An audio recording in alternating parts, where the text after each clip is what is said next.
Hello students, I am Rajesh, your GK teacher. Today we will discuss the 5th chapter of your book. The chapter name is Classic Games. Classic Games के बारे में discuss करेंगे. Let us head back to the time when there were no smartphone or video games and stuff like that. हम उस time की बात करेंगे जिस टाइम पर न तो स्मार्टफोन होते थे और न ही वीडियो गेम्स होते थे. It was the time when going out the socializing with other neighborhood kids was our only source of entertainment.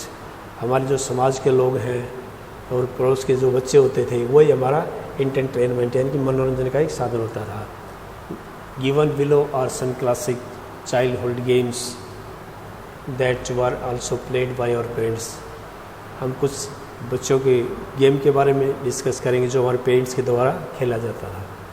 Identify and right their names using the clue box. और clue box को देखकर आपको identify करना है कि ये game कौन सा है.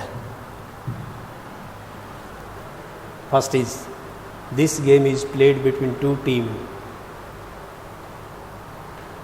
One team try to stack a pile of stone while the other team try to stop them.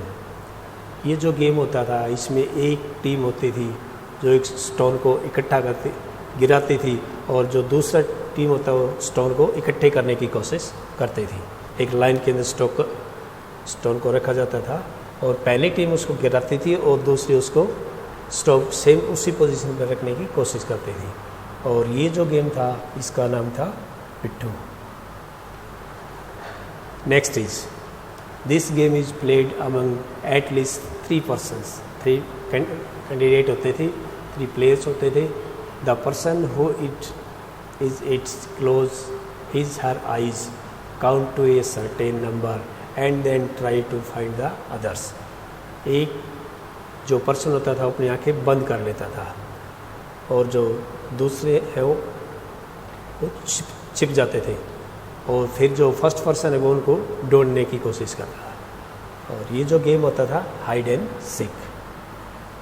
Next is this is a grid games which can be played both indoor and outdoor. ये green lining का game होता था ये, और indoor game और outdoor game है. In this game a single person hop over the rope. पूरे rope को कवर करता सिंगल पर्सन. फुट और both feet all the way to the end. एक पैर से करता और जब गेम ख़त्म हो जाता जब लास्ट में तो दोनों पैरों को रख लेता. और ये जो गेम है इसका नाम था hopscotch.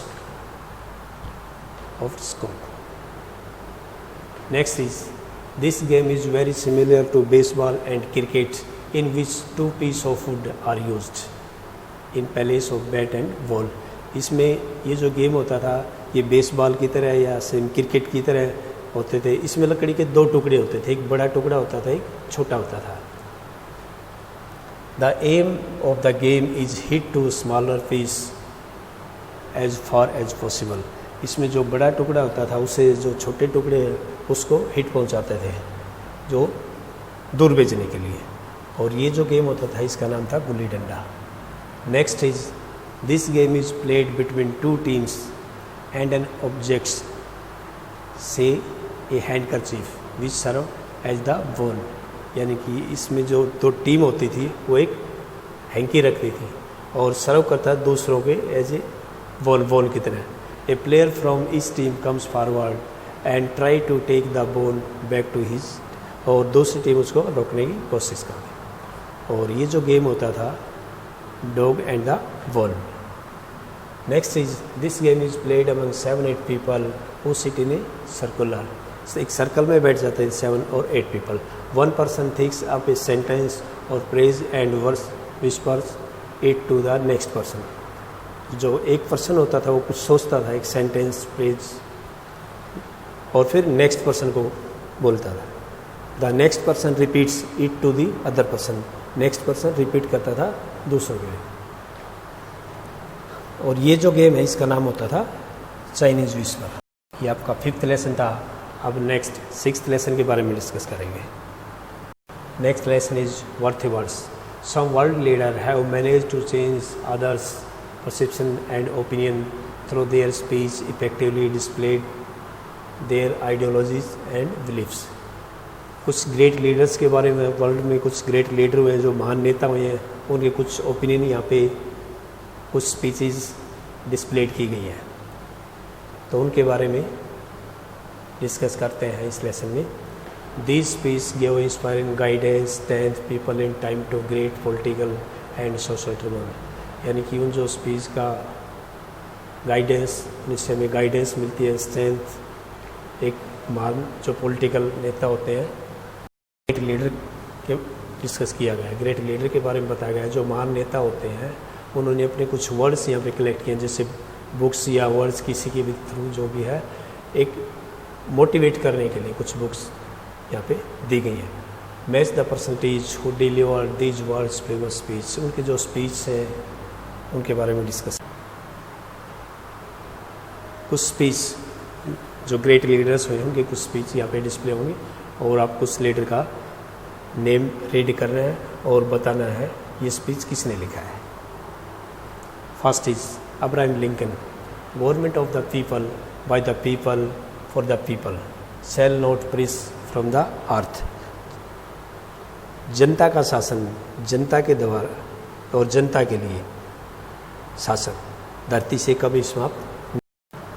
Next is Mahatma Gandhi, तो इसका आपका आएगा F.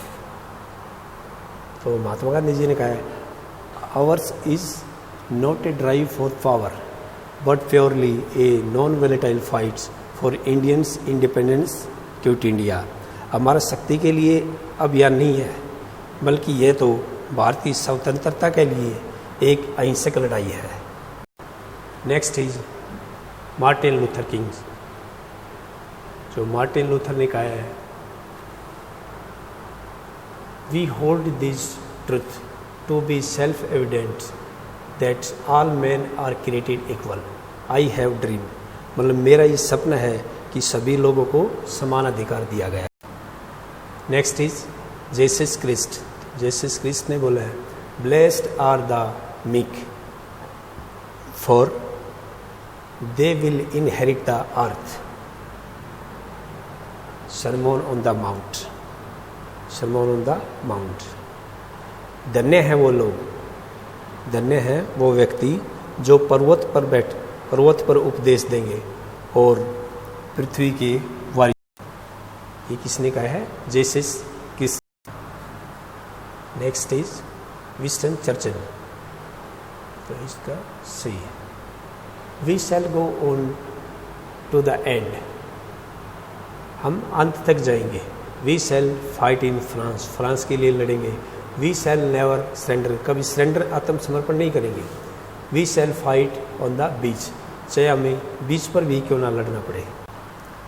Next is Malala Yusuf, Malala Yusuf ने कहा है, one child one teacher one pen और वन बुक।